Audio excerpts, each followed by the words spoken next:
Good evening, everybody, and welcome to tonight's On the Sofa. Very special anniversary of the Swindon-Leicester game, and so we've got some very special guests on for you. But let's bring one very special guest on now, Mr. Morgan. Hi, Chris. Good evening, right? Vic. Good. Hope you're well. Yeah, Sun is good. shining in Devon.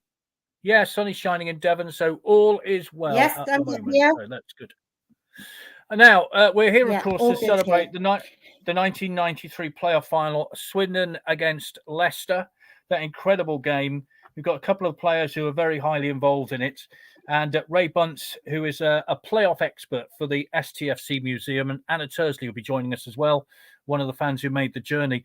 But I think, Chris, should we remind ourselves of what happened that day if we can play that little bit of film?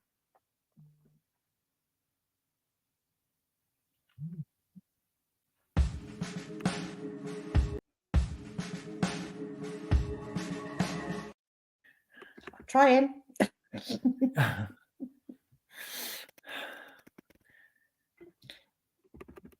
Trying to play it. Okay. Well, we're having a little bit of trouble with the computer, Keep I guess. Talking, but yeah, I'll keep talking. Thank you very much indeed for all your messages. We got loads of them to get. Yeah. You keep talking.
There you are, some of the memories from May the 31st, 1993, Wembley Stadium, Swindon Town 4, Leicester City 3. Who will ever forget it? Hi to Nikki Seeley. Good evening to you as well. Loads of your memories to come over the next hour or so, but let's introduce our guests. First and foremost, our playoff expert from the STFC Museum, Ray Bunce. Hello to you, Ray. We'll get Ray on very shortly when Chris can do the magic. Yeah, good evening, Vic. Good evening. Congratulations, by the way. You've had a very special weekend, haven't you, with your son getting married? Absolutely. Thank you very much. Yeah, brilliant weekend. Very good indeed. I don't know if Anna's with us yet. Is she joining us just yet, Chris? Or yes, Anna's with us. Hello to you, Anna. Yeah, she is. Hello. Evening to you, Anna. How are we? Are we okay? Pretty good, thank you. Yeah. Jolly good. Now, you'll also have seen on that little bit of film somebody who slotted a ball home for a penalty kick for Swindon Town. Would you please welcome Mr. Paul Bodin? A very good evening to you, Mr. Bodin. Good evening. Good evening to you. And live from España, somebody who was very much involved in that penalty, Mr. Steve White. A very good evening to you, Steve. Hi there, Vic. Good evening. Hi, Steve. There he is. Hi there, Vic. Hiya. Now, this is the first time, Steve, that we've actually seen you on one of these, because previously, every time we've had you on, you've not managed to work a camera. So I'm delighted that we've actually seen you today. Just explain why you're in Spain. Well, yeah, we came out here with me and my son to watch to have a look at the Santiago Bernabeu. To be honest with you, we've been to a couple of football stadiums that I've never been to, i.e., Liverpool and Everton, over the last 4 or 5 years, and those are two of the pitches I'd never played on. And I said to my son, I'd love to go to Anfield, and so he managed to get a ticket for the Cop. And then he said, "Do you want to go anywhere else?" I said, "Well, there's only one place. We've been to Barcelona, the Nou Camp, and that's the Real Madrid stadium. But it's just something else. It's just unbelievable. 73,000 people there. It's Toni Kroos's last game, and they're playing Betis, and obviously they've got the European Cup final next week at Wembley. And it's just the Madridistas, as they're called, the supporters, but it was just something else. I think Taylor Swift is there next week, and she's got a concert there, and the atmosphere, the roof was on. I think they had the roof on to keep it cool, but it's just the best stadium in the world that I've ever seen. 0-0, we should say, of course, was the result. Yeah. Never mind, that's not too bad. Paul, you've also been away as well. Tell us what you've been doing over the weekend. Yes, I came out of retirement. Got invited to play in a golden celebration of the Romanian '94 team that went to the World Cup. I've kept in touch with one of the players, the goalkeeper actually, over the last few years, and he's a UEFA delegate, so I bumped into him at a couple of matches, the under-21. And I got invited back in December to this special occasion, the golden celebration, they call it. And it was a big gala dinner on Friday evening in Bucharest. And then there was a game on the Saturday evening. Romania played against a World Stars 11. I wasn't sure if I'd be able to don my boots again, but thankfully, after my successful surgery back December, I've been on the mend ever since, thankfully. And I played 30 minutes. So it was an incredible occasion. And to play with some crazy World Cup stars, people like Stoichkov and Panucci, Dida in goal. And our manager was Jose Mourinho. No, get out of town. Really? He was. Goodness me. He's looking for a job, there. They portray an image, don't they? And Jose couldn't have been any nicer. You sometimes think he's a bit arrogant, perhaps on TV, or he comes across, but he's such a nice bloke. We sat with him in the airport, actually, in a lounge on the way home. And he couldn't have been any nicer. He's telling us about his life in London, and he's got a place in Lisbon where he goes back and forth to. He's looking for another job. And he's just a humane human being in a one-on-one. I was with my wife, and we just sat there, and it was just listening to him. Unbelievable. So amazing. Yeah. Is he still living in London then? Yeah, he's based in London with his wife and his children, but obviously wherever. Kids are being educated in London, I suppose, are they? Are they still youngsters? Late teens. Sort of mid to late teens. Wow, what a story that is. Amazing. I never thought we'd have the words Jose Mourinho on this programme tonight, so thank you very much indeed for that. That's a belter. We're here, of course, to remember that Wembley playoff final, which I hate to say it's 31 years ago, extraordinarily enough, 1993, May the 31st, Swindon against Leicester. But just to remind you about that season, Swindon started with a 1-0 win over Sunderland. That was Glenn Hoddle's first goal for the town, a thunderbolt from some distance. Swindon finishing 5th in the table, 76 points from 46 games. Leicester City 6th, same points but 1 place behind on goal difference. Tranmere 4th with 79 points from 46 games. And Portsmouth making up the playoff places in 3rd, 88 points from 46 games. One Paul Bowden made 41 plus 1 appearances with 12 goals. Steve White, 23 plus 20 appearances as sub, 9 goals. So that's how it all lines up. We'll get into the semi-finals in a minute with Ray, because he's our expert on this. But what do you remember, Steve, about that season? What are your first impressions? Yeah, I mean, I was 34 at the time. I think Glenn had brought Craig Maskell in. Obviously, Dave Mitchell was the forward player then, with the athleticism, etc. And I think we've sort of shared the centre forward role between the three of us. And as you said, just rightly said, I played about 20 games that season. But I mean, we're trying to, play football out from the back with the 5 at the back, and very few teams were actually playing with the 5 at the back then, with Colin and obviously Sean Taylor on the left hand side, some would be right wing back, and Paul on the left wing back position, with McLaren holding in the centre of midfield, and it was just total football. And he was I mean, because we trained obviously together, and he was very demanding on what he wanted and how he wanted the ball to be played. We weren't literally passing it out from the back, because you couldn't be inside the penalty area then. Defenders couldn't be. But any time that Glenn was central, he would start attacks from the back, and never panicking, never playing, smashing.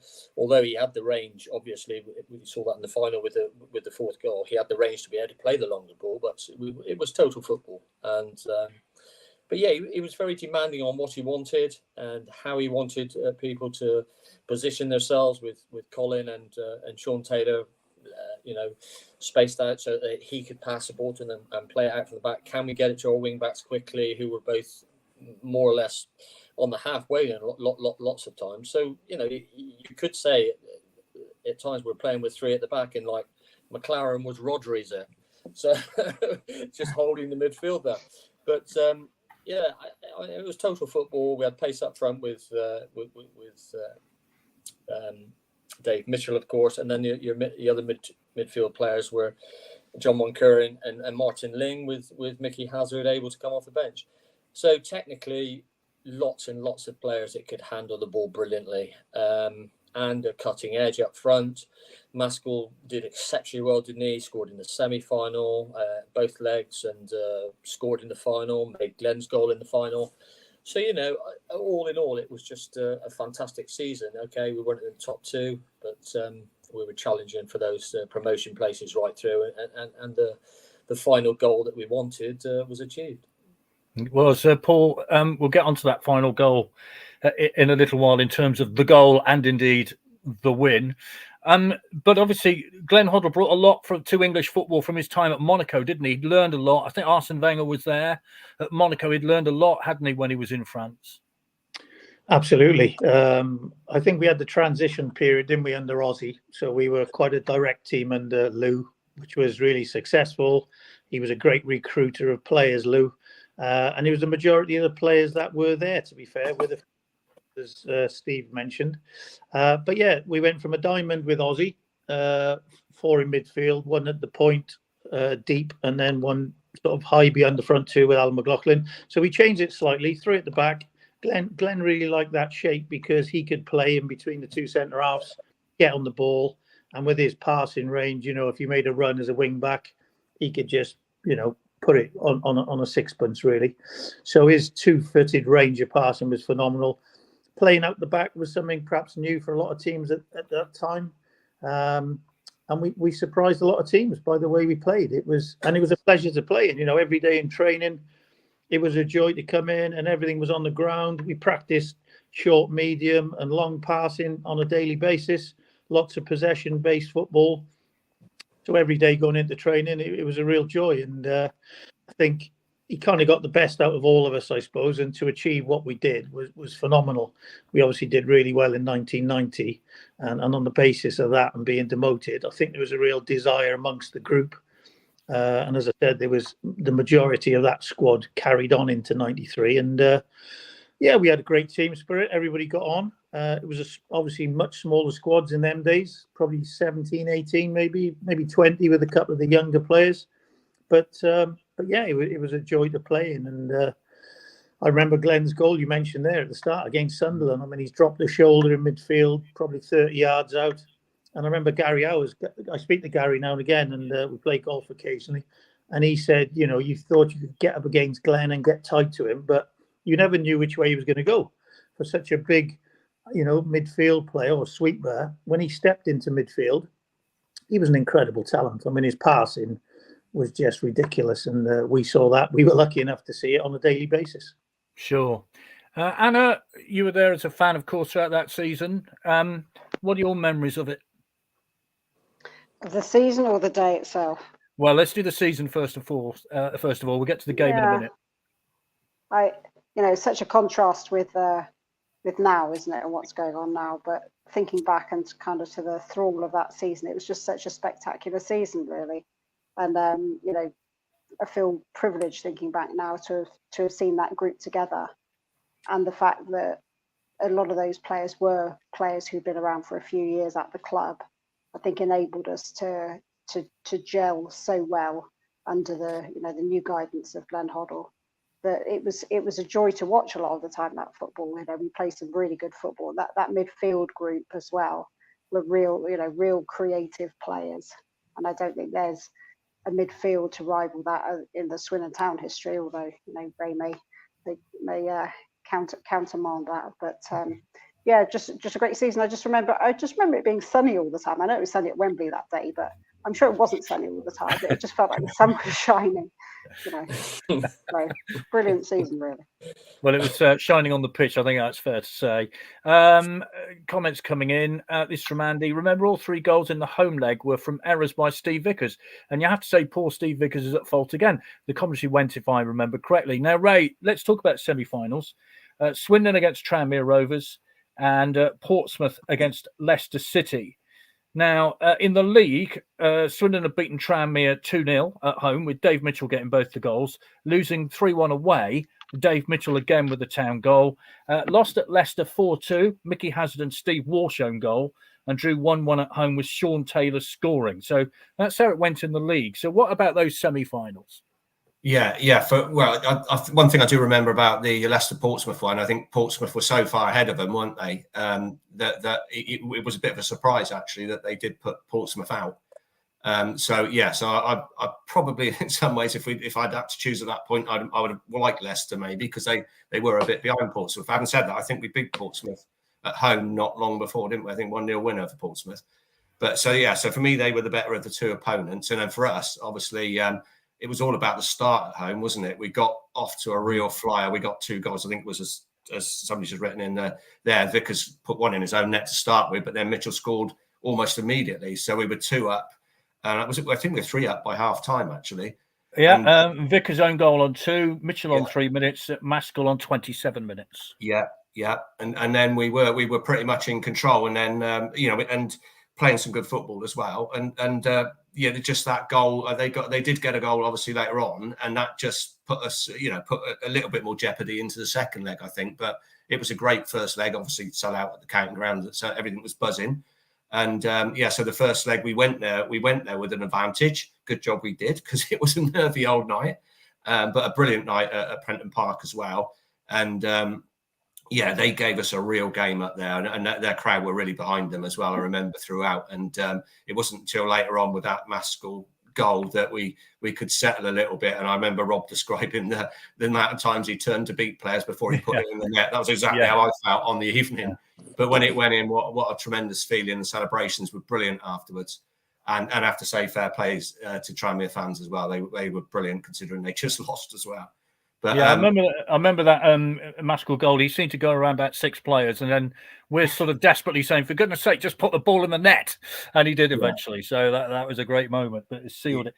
Yeah. The other semi, of course, Portsmouth against Leicester. Leicester won the first leg 1-0 at home against Portsmouth. Yeah. Julian Joachim getting that goal on 86 minutes, and then Portsmouth 2, Leicester 2. The goal scorers for Portsmouth, Christensen and one Alan McLaughlin, the late great Alan McLaughlin, on 51 minutes. Ian Ormondroyd, 53 minutes for Leicester, and Thompson on 69. It was a 2-2 draw, Leicester winning 3-2 on aggregate. And the thing is, Ray, Alan McLaughlin could have played his former club Swindon at Wembley had they gone through. Yeah, and wouldn't that have been a story after the previous year as well? But yeah, it would have been nice to see him. But yeah, again, probably good job we did avoid him. Yeah. Steve, you came off in that first leg. I think, didn't you? Craig Maskell. Oh no, you came on for Craig Maskell in that first leg. What were your impressions of that? Yeah, I mean, we were, as Rachel said, we were 2 up in 3 minutes. Within the first 5 minutes, I remember it being 2 up, and I thought, my God, this is going to plan. It won't be this easy for 90 minutes. And then 3 up before half time, and I think they got one back. But I mean, to win the first leg 3-1, it puts you in such a good position for the return. But I think then it was away goals counted double, didn't they? Because I remember seeing a few of the replay clips. And when we scored the one up at Tranmere, then the away. Correct me if I'm wrong, but I think the away goals counted double, didn't they? So I think they did in the first one, Steve. I think they moved on from then. I think they counted in the first couple of playoff seasons, but yeah. I saw something last night. I think it was my son was showing me, and I've got a feeling they mentioned it. The away goals still counted double. No, not anymore. Did then? Yeah, they did. Yeah, obviously they don't anymore, but I think they did then. Yeah, but yeah, I mean, it was just a great outfit. I think we had 15,000 there, and got the job done. But of course, you're going away to Tranmere, and it's going to be vociferous, and it turned out to be the end product was 1 goal difference in it over 2 lots of 90 minutes, and semi-finals. Just watched Southampton in an Irish bar down in Madrid city centre last night beat Leeds United 1-0, and Leeds. I think a lot of people think Leeds would have won the playoff match last night, but they're so difficult in fraught situations, and you just can't call them. Man City. We watched the FA Cup final the day before. Who would put money on Man City losing to Manchester United? But when you get to those positions, Paul will know as well as me, of course, that semi-finals are never going to be. And never going to be straightforward, never going to be easy, and to get to that level, you've done well. Sure. Tranmere 3, Swindon Town 2 in the second leg. Proctor on 45 minutes. One Pat Nevin on 64 minutes. Irons with a penalty on 83.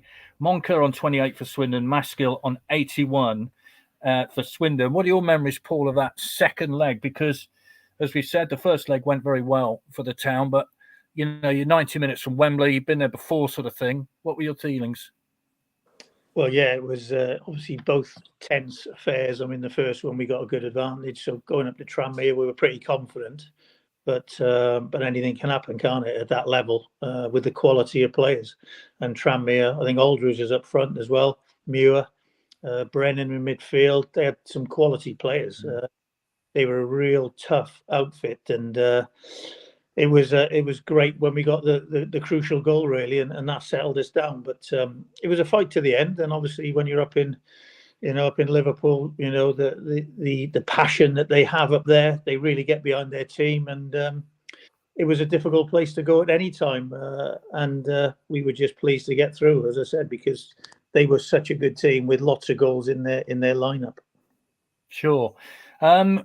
Anna, I assume you were on the terrace that night. I mean, I was on the terrace, and as I said, with that Maskell goal, we were all sucking the thing in, weren't we? It was just, for goodness sake, just put the ball in the net. How were you feeling? Yeah, I think it was such a tense affair, really, and with Princeton Park then still being standing. I can't remember how many thousand we took up there, but it was a good number, and that was it was kind of a joyous celebration, I think, at the end, particularly. When the Tranmere fans as well came over to sort of at first challenge maybe, and then to almost celebrate with us despite the fact they'd lost, which was very magnanimous of them. But yeah, what a tense game that was, and driving them back through the night, just feeling on top of the world, really, knowing that we were going to Wembley for the second time, and hopefully we're going to then end up where we should have been in 1990. But brilliant atmosphere at that ground, and tense game, yeah, but overall we deserve to come out on top. Sure. Ray, you talked about the playoffs statistically, but as a fan, what were your thoughts? Oh yeah, it was brilliant, really. I think we all probably had that sense of injustice from the previous one as well. So that added to it. Really, we went into that campaign really wanting to put it right. So to get two such good games and then to come out on top, and that thought of getting back there with a chance to put it right was kind of a big part of the feeling I had. I think, and I was thinking back today actually about I worked at Honda for many years, and all our holidays were fixed, and one of them would always be around that May-June half term, and so my holiday was already fixed. But I remember booking my days away from the Tuesday, just because there was some level of confidence that we might be involved. So I remembered that as well. So the other sort of feeling I had was vindicating my decision to delay the holiday till the Tuesday. But but no, it's a wonderful night, and that thought of going back was great travelling back. It certainly was. Now, I'm going to read some memories out because we've got loads coming in, and I don't know whether you two players have heard some of these memories, but they're absolutely fantastic. And Mike Osborne says, best final played. The game was on a knife edge. Ashley Kane, probably the best football day ever. Down Leiden shops for a paper, home excited, got the bus with football team and parents, using mum's lipstick to write on the back windows before the game. Swindon bus pulled up alongside it. Epic. In the ground, just wow. Mum drunk on the wine, singing Hoddle songs. Best us boys loving life. We thought this was normal. 30 plus years later, still chasing that buzz. What a day, what a team, what a lifetime memory. You see, Steve, that's what people remember of it. I mean, little things like mum's lipstick on the back window. It's incredible, isn't it? Just amazing, isn't it? As players, I think one of the biggest memories I have of both finals is parading around at the end, and the other team's fans sort of more or less vacated the stadium, as you saw with Leeds and Southampton yesterday. But and coming back down the motorway as well, and all the bridges covered with scars on the last Wembley and Junction 15 and all the way back down. So it just certain things stick in your mind that you remember from the day. But look, I mean, Paul's played at international level, and so he's played at a higher level than me. But you just those things. You can't take them away, and the memories that stick with you forever. Well, I got more here. This is from Sarah. Hi, Sarah. Coming back along the M4 with Up Where We Belong, the Swindon song blasting from the tape deck. Everyone stood on the motorway bridges shouting. I got a bruised knee from banging my leg on the seat in front when Zippy scored. You see, you don't know what you did, Paul. You caused people physical injury with that penalty. Well, what Steve said, really. I mean, obviously the game takes care of itself, thankfully, and to go to a place to lose, I would imagine, is not the most pleasant thing to do. But coming back on the motorway, they are vivid memories. All the bridges draped, and then coming off Junction 15 and driving towards the county ground, and there's just thousands and thousands of people out. I think a couple of players tried to get up on the roof through the skylight, and the roof dented one of Barnes's coaches. But they're unbelievable memories. And, whatever happens in life, you just look back on them, and they're just wonderful, wonderful times. As a player, to be so much part of it, but for the fans as well. And we had, I think back in them days, we had much more affinity with the supporters. Steve lived just down the road. I'm in Chipping Sodbury. But when I moved up here, you kind of feel what the town is, and most of the boys lived here. Lingy lived in Sparcells, Sean Taylor, Monkey. We all lived pretty close by. I think Mickey Hazard was the only one who really travelled. So it was a great spirit, and that portrayed itself in the way we played. The way we played with a smile on our face, and the continuity throughout the team. So it was a wonderful day, certainly in the final. But then memories driving back up the M4 was things you'll never ever forget. Well, here's another one. There's another one, and when I was writing these down today, it just kind of brought home what it all means to supporters. This is from Spencer. One of the best days of my life. Remember the old man in tears at the final whistle. Only time I've ever seen tears in my dad's eyes. Now, I've got loads of those. And when you read them out and you write them down, they kind of make you feel a bit emotional because you remember how much that means to a fan, Anna, isn't it? I mean, what was your story on the day? How did you get to Wembley? Yeah, I took my little mini metro down the M4, which was a small mistake given that I'd driven it to Tranmere and back a few 10 days earlier or whatever it was, and I overheated. The engine overheated coming off at Chiswick or wherever that Hanger Lane gyratory is. So we stopped on the Hanger Lane gyratory and just stood and let it all cool off a little bit before freewheeling down to some garage or other. So that was a bit touch and go, and then we walked about the last mile or so onto Wembley and joined in with a throng there. So that was the beginning of the day. And then the game, the game's a little bit of a blur in some respects. Obviously the Craig Maskell goal with hitting the post, which I know somebody has said, play that sound at my funeral, please.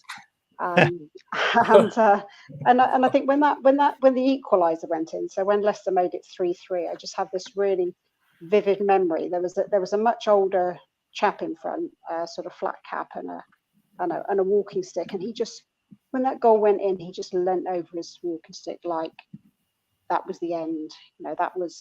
It was from 3-0 up to 3-3 was just too much, almost too much to bear, really. And I remember that moment of when your heart just sinks out of your legs, because it's so far gone.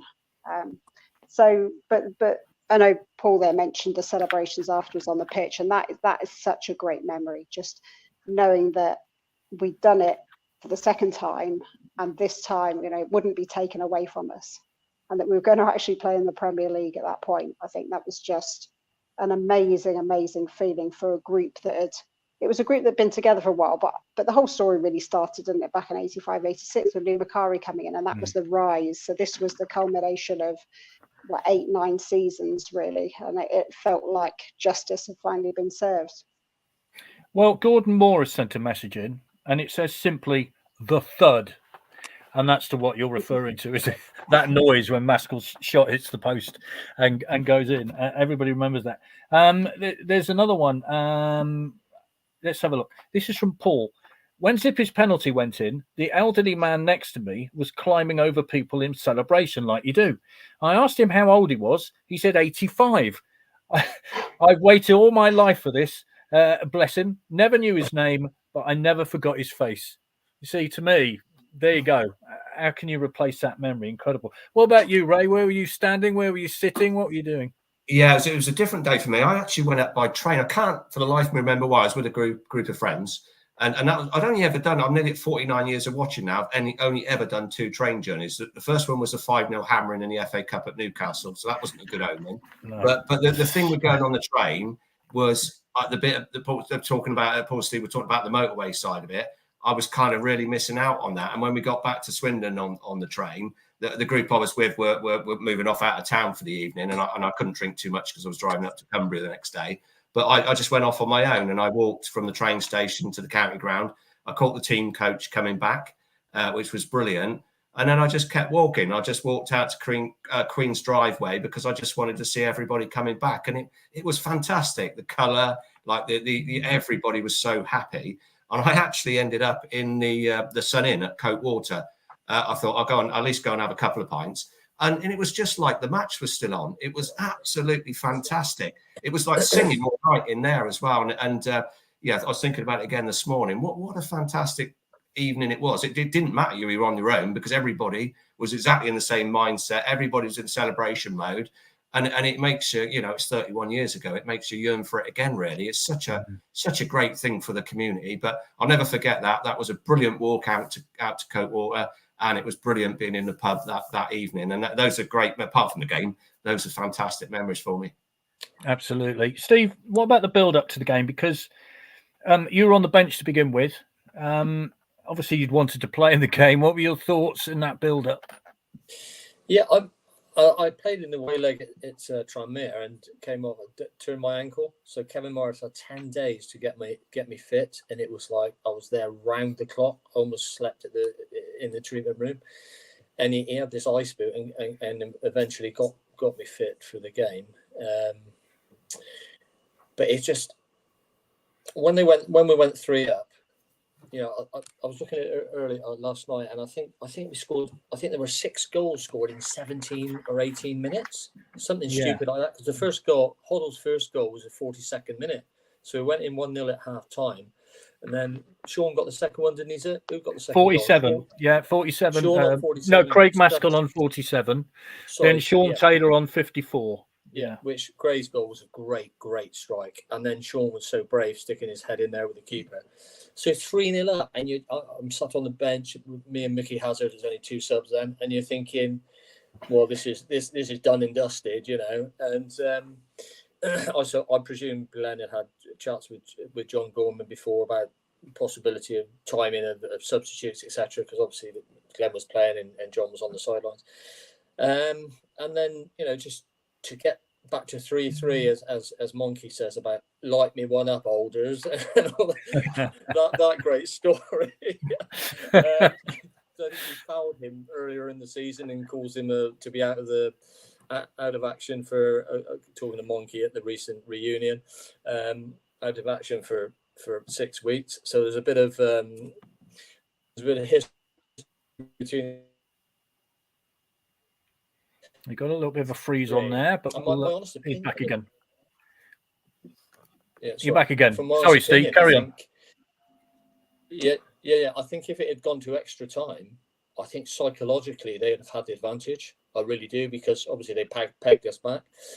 So, I mean, obviously being centre forward and that, I just wanted to get on the pitch. I knew I had this ankle that it was a really bad. It was like a tennis ball, and he got me fit, Kevin. Fair play to him. When I say fit enough to take to the pitch, and I think I was on about 78th minute, something like that.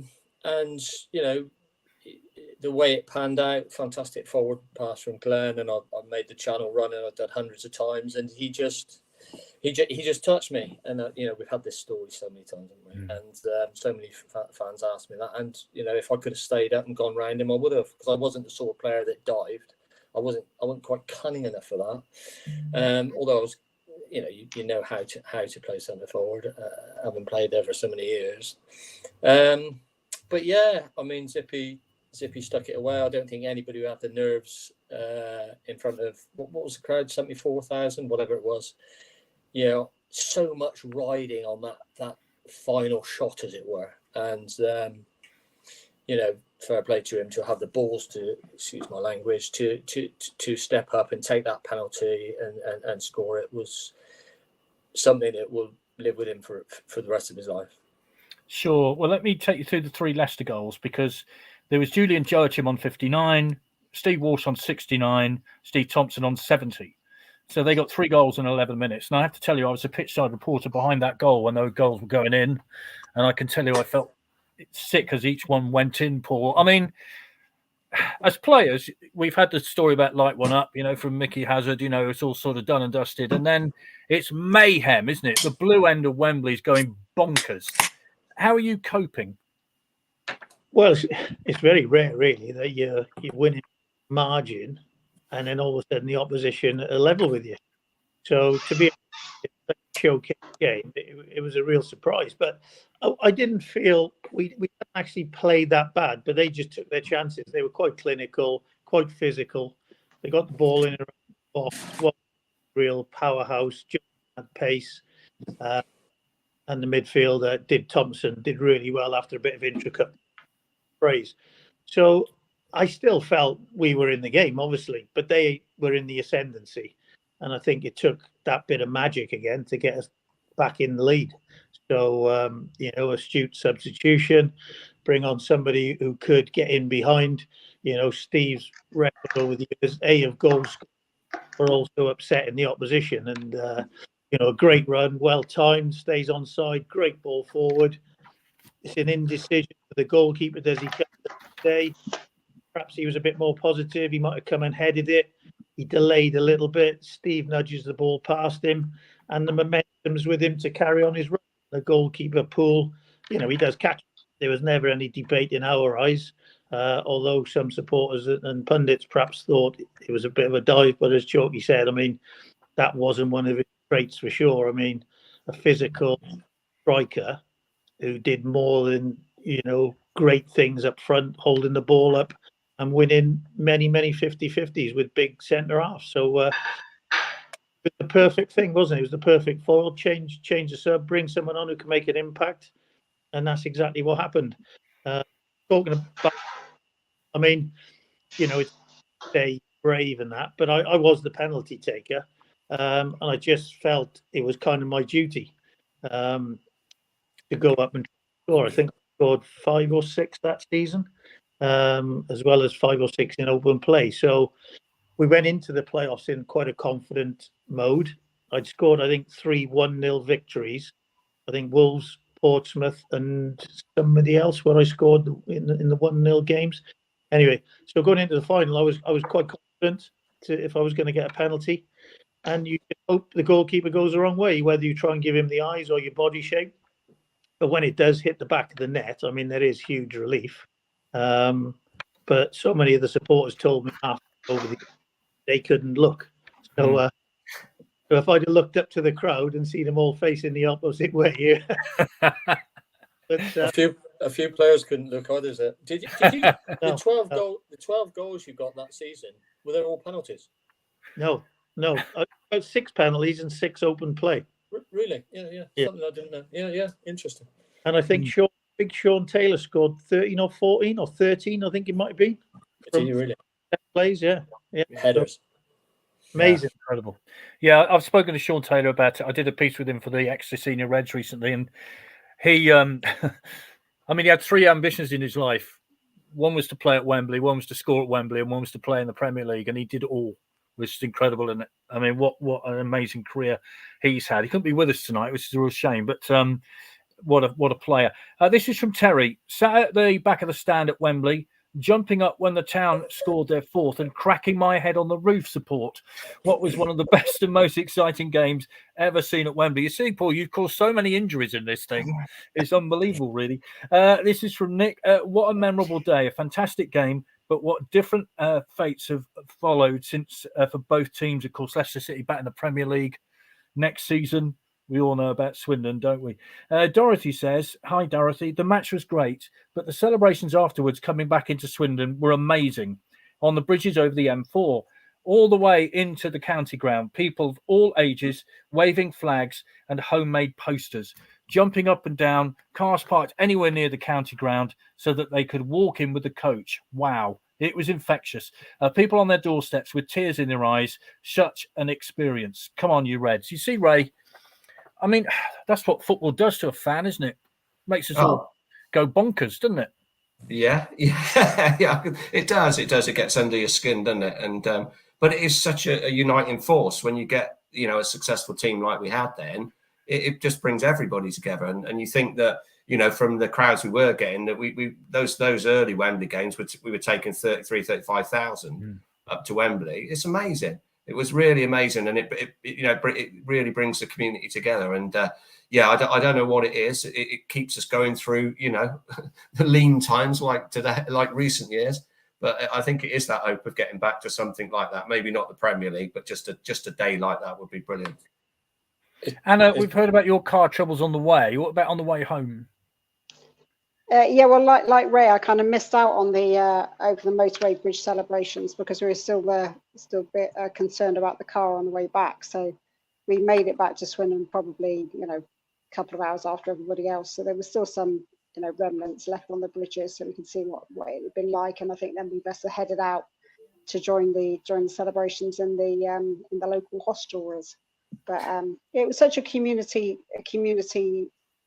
event and atmosphere, not just at Wembley, but right the way through the town, the way it kind of gathered everybody together. But again, it was partly because that was the culmination of many years of work and many years of being on the up. That work didn't happen overnight. It wasn't just a one season wonder, really. It was a series of seasons where we were very much vying for that Premier League spot. And the fact that players lived more locally, perhaps, than they do today, says something as well. I think there's a much more, although you've got the Community Foundation, which does some brilliant work here. I think the fact that players are more transitory these days in terms of how long they stay at clubs, particular hours maybe, has an impact on what the relationship is with the community and the fans. So yeah, you know, I think we must have celebrated for days after that. It wasn't just that evening, was it? It was that feeling of, you know, when you wake up, you know, if you're a Leeds fan and you wake up today, you've still got a headache, right? But if you're you don't want to wake up. if you're a Southampton fan, you're going to hang on that for, you know, for weeks and weeks until perhaps the Premier League season starts. And I think that's how it was for us, you know, very much riding on the crest of that wave for the whole of the summer and the close season, really. And then the fixtures come out and you see who you're playing. Go on, Steve. Yeah, I think the thing was we had a policy then, didn't we, from the directors and chairman, Sir Seaton, of employing international managers. And so we had Macari there, 86, 87. Obviously, they won the 4th division in 85.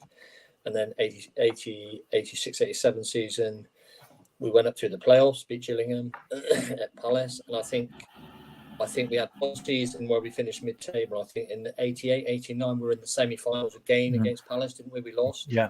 1990, our dealers came. And obviously, the first year was just phenomenal, and we should have won 5-0 at Wembley. Me and Duncan had missed probably 6 goals between us. We annihilated them, and then Hoddle came. So we had 3. Macari had brought a huge amount of those players there. I mean, the team that Aussie took to Wembley in 1990, I think 10 of those players Macari had recruited. So it was an unbelievable spell in the history of the football club. And then Hoddle came. So 3 fantastic managers in their different ways. They were so successful. And I think I don't say paying for it, but I think, you know, that period in the club's history was so successful, and just to be there and play under those managers for myself was just such a great experience, and that's what we're fighting to relive today, aren't we? And it's very difficult times for the football club. Certainly is. I mean, Paul, you kind of went away and then came back again, didn't you? Was that kind of development was taking place because you went off to Palace, if I remember rightly, in the interim, didn't you, before you came back again? Yeah, 1991, as rightly said there, to play under all them, you know, international managers of high quality. It was amazing that they would actually come to Swindon. Could them days ever happen again? Probably not, because of the monetary side profile. Would they drop down and learn their trade at the lower level club? Again, probably not. So the work was done, as Anna rightly said, you know, perhaps back in 85. And Lou's record of signing players and recruitment, I mean, he was out regularly, you know, almost every day watching players himself. So there wasn't a real scout at the club. He literally did it himself. So he deserves so much credit for that back in them days. And you know, in all honesty, in my opinion, I think he probably took the team on the pitch as far as he could. And there was a new need for a new style of play, although you can be successful with a bit more direct football, of course. But I think that style of football suited the players as well. We had to change our ways, from one transition to another. And it was total football. I think the supporters took a bit of time as well to under Aussie. It was a bit more slow and purposeful at the back. And, you know, you often heard the shouts, get it forward, you know, as you'd expect fans to say. And we'd come in at half time and Aussie would try and calm us and say, look, you know, try not to listen to the supporters. We're going to believe in this way we're playing, the way we set up. And we did. And it, you know, we really thoroughly enjoyed the way we played. And, you know, rest his soul, Alan McLaughlin, I remember him after about 4 or 5 games saying, we're not as fit as we were under Lou, and we're not doing this and not doing that. And Aussie said to him, look, you just stay a little bit higher up the pitch. You can do your running in training. You don't have to go on 6-mile runs and running around the track as we used to do on a regular basis with Lou. And all of a sudden, Alan found his feet and ends up scoring 17 goals from a sort of number 10 position, you know, a point off the 2 strikers. So it was brilliant, and it was such a joy to play with. That was just a great season, wasn't it? Oh. It's just unbelievable. I mean, we had so much belief. I mean, we had that diamond formation, which nobody had ever heard of before. And McLaren was there, McLaughlin at the head. He got 17. I think Shearer and myself 27 goals each. I mean, that tells you going to be in the top three and any football club with that. But it would, I mean, you played more or less on the halfway line, didn't you? And because we had Gittins at the back who had immense pace, and Colin the steady ship, and then McLaren just sat in there. It was just an amazing passing football team, and we just knew that we were going to create so many chances each game. It was amazing to play in that. It's such a pleasure to play in that team.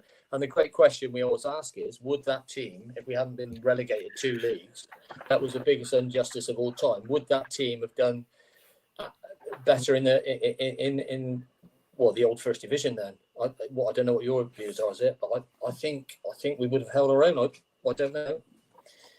Yeah, it's very difficult, isn't it? You know, to really say, but that was a quality team, no doubt. Real good cohesion. Obviously, different formation with Glenn playing. But, you know, when you look at teams and you watch teams, and I obviously watched Swindon quite a lot this year, and I used to go away from games wondering why they can't solve the problem. It seems so basic to me that the back 3 centre halves were so spread out so many times in the game. Any counter attack, they just never recovered. And Ross McLaren, you know, he wasn't a big favourite with everybody, but I tell you what, his discipline to hold that central position role should never be underestimated. You know, when they played with a 4 diamond 2 up front, he was always there to protect the 2 centre halves and would often drop in between them to help him. You know, as fullbacks, we used to get exposed a little bit because we didn't get the protection in front of us. I had Steve Foley in front of me, supposed to be defending, but he was very rarely there. But you often got 2v1s against you. But if the ball went in the box, Ross was like a centre half. So he'd be happy to defend it, get his body on the line. And similarly then with Glenn, when we had 3 centre halves, I mean, Glenn, you know, you see the first goal at Wembley. Glenn's on the edge of the box, you know what I mean, looking to score a goal, but who'd be back filling his role would be Ross McLaren, because he saw the danger, he anticipated danger, and he was so disciplined in that role. So that's all Swindon needed this year, was a centre midfield player with discipline. I think his range of passing, McLaren, was excellent, wasn't it? He could ping a ball. We watched Tony Cruz yesterday, and unbelievable. 10 years he's been at Real Madrid. I think he's got 5 Champions League winners medals. And it's not a name that you think this is a world-class player. But apparently Zidane said of him when he managed the football team, the greatest player I've ever coached. And that is high praise indeed.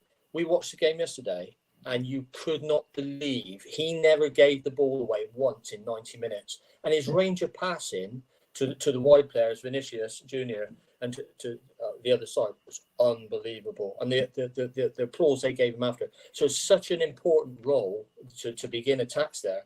And it suited McLaren well, didn't it, that role? No, it did. He wasn't the most athletic, was he? He didn't enjoy the runs. He couldn't run, but I mean, he had his strengths. And his strength was his discipline. And of course, he was a very good passer of the ball as well. But yeah, I mean, team has to, and if you look at the team there back then in the both occasions, really, in the 1990 and 93, everybody was really comfortable in their positions and everybody knew their roles in and out of possession. So it certainly made it easy. We didn't have all the analysis back then. We didn't have all the data, but we all knew from the training ground what was in and out of possession, and they would just jump. With Aussie, for instance, it's interesting, isn't it? Because tactically, with Glenn, tactically, we did a huge amount. With Lou, we ran. But with Aussie, we played 5-a-sides more or less on the extension, didn't we? Lots of times. Yeah. And Chick Bates used to come out and say to Aussie, well, I think they need a bit of a stretch their legs today. And he'd say, well, okay then.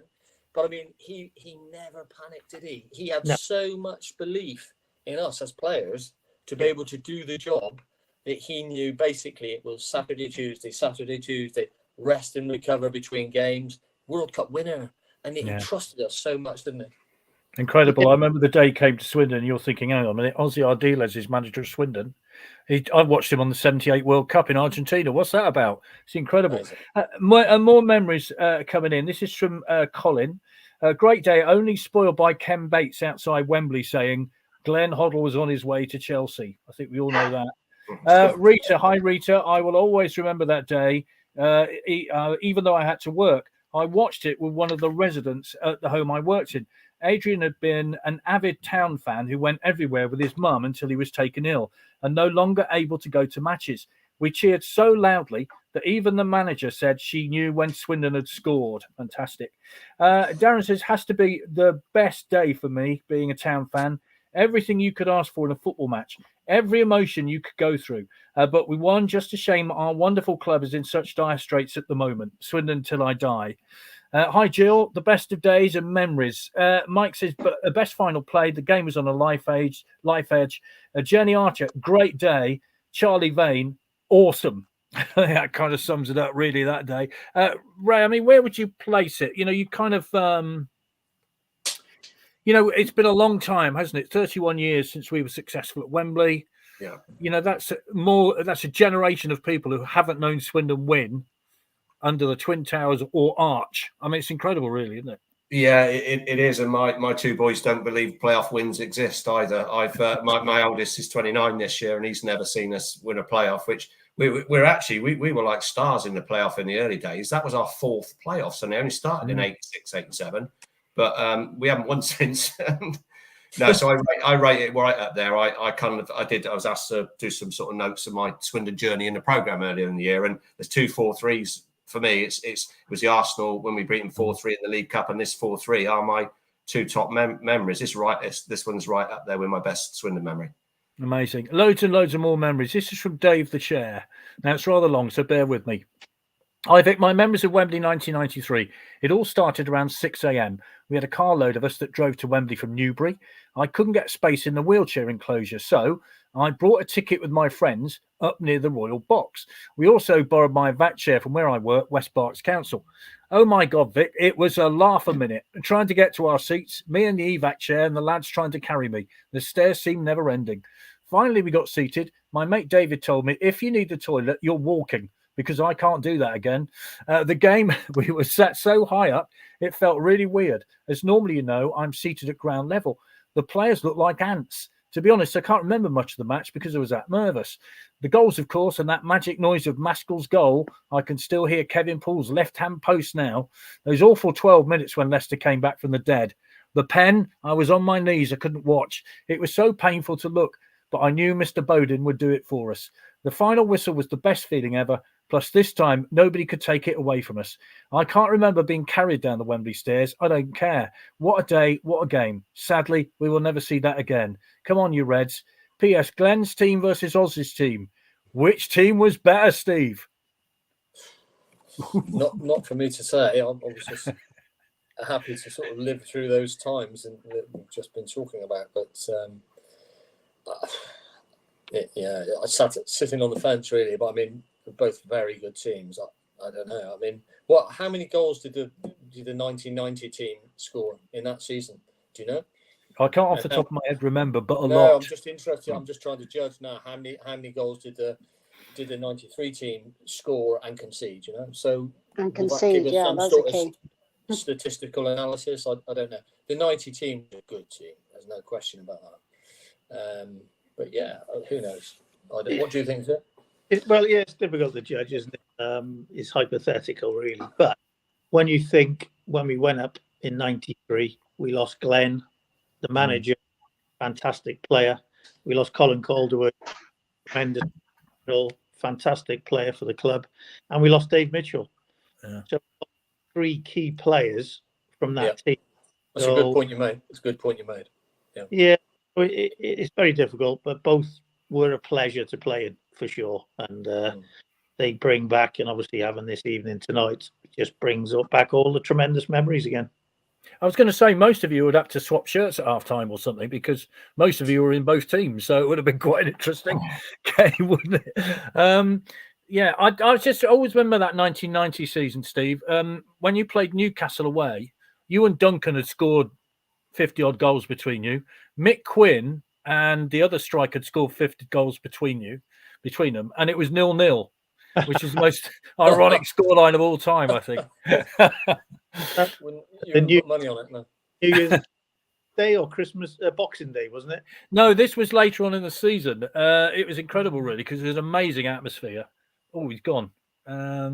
Oh, he's back. Yeah, it was incredible. It was towards the end of the season, but what a fabulous season that was. Trying to remember it. 0-0 at Newcastle. Yeah, Eh? yeah. You wouldn't put money on that. Who was managing Newcastle at the time? I remember playing against Quinn, of course. Yeah, it was on a Tuesday night, sort of not quite a balmy Tuesday night, if I remember rightly. This is from Andrew. Plan was to have a real good drink back in Chippenham. We had a pint and that was it. Totally exhausted, mentally, adrenaline all spent. The greatest day. Hi, Andy. Aussies by a shade for me. Interesting. If Maskell's shot had been an inch higher, it would have hit me. Nick Smith, I remember driving around the town when we got back. It was absolute chaos. Boot had been on the other foot at St Andrews that season, don't forget. Well, Birmingham away. Hey, that's another story, isn't it? Richard Fortune, Sean Taylor, absolute tank. What a player. Back then, football was a game and sport and passion for footballers and fans. Now it's a business with players wanting to boost their egos. Football just won't be the same. So many memories coming in. Goodness me. Hi, Rob. Do you mind if I return to Tranmere away? It's quite important. After the final whistle, Tranmere fans behind their goal were over the fence and walked towards Town fans at the open end. I thought there'd be trouble. Not at all. They started applauding Town fans. In the end, fans were embracing and swapping scarves, etc. This at a time when there was still a bad name for football fans, just being hooligans. That stood out amongst other things and worth a mention. Thanks. That's from Rob. And Malcolm says, Ross McLaren, one of the best passes of the ball at Town. Didn't like the Barbary Castle runs though. I think it's fair to say. No, you couldn't do those. No. Now, at the beginning, we showed a video, Steve, and right at the end of it, there's a picture of you carrying a very young boy in your arms, who I assume is your son. Yeah, that's him. And is he there now? Can we talk to him for a moment? Here. He's. I think he might have had one over the 8. What do you reckon? No, he's. No. I want to say hello to you, Joe. You don't see me. There he is, right there. Look. He's fully grown man now. Well, I was going to say, do you want to pick him up and repeat the photograph, or you're not going to? A bit difficult. I'll pick him up now. He lives in Bournemouth now. My son, he's a PE and maths teacher, so wonderful. He's making his way in life and enjoying life. Taking me to the Madrid Stadium, Santiago, and promised me he'll always do that. So what are your memories of that day then? It's Joe, I think, isn't it? Is that right? Yeah. I think it's probably one of my earliest memories actually from in terms of anything, in terms of football or life or anything, to be honest. I've got like vague recollections of it. I think I remember just being very nervous, and obviously it was very loud. I was only 3 years old, and being on the pitch and that. And one of the things that stands out is just being in the actual dressing room after the game. So I remember all the players were in the big bath and they were splashing. And I think I might have been crying or I was getting wet and stuff like that. But obviously it's a fantastic memory. So I've got sort of glimpses of one of my earliest memories, and it's still it's still screensaver on my iPhone today, and probably always will be, like me and my dad at Wembley. And it's probably not the most normal thing in the world, is it? And it's something I'll always probably cherish and look back on. And when I have kids in the future and stuff, I'll be able to say, look, that was me and my dad at Wembley and stuff. And unbelievable thing to be able to have just been there and come on the pitch as a small child. And my mum actually always jokes, like, you see all the players nowadays bring their kids on the pitch and stuff. My mum always jokes whenever it's spoken about or whatever. She'll say, you were the first little boy on I set the trend, and silly things like that. But it was very nice to have that memory, and we'll always look back on it really fondly. Apparently you repeated Paul Bowden's penalty, didn't you? Did you get a chance? I can't remember that, but if you could get a video of that, that'd be great. Is that right, Steve? He did. There's no keeper in goal. A small advantage, I think. Yeah. But do you drop it into conversation, Joe, when you're at, down the pub? Do you say, well, not really. It's just obviously something that happened, but it's really nice memory, obviously. Brilliant. Steve, sorry, you were going to say. Yeah, the only thing we didn't do that year was get the wags on the pitch.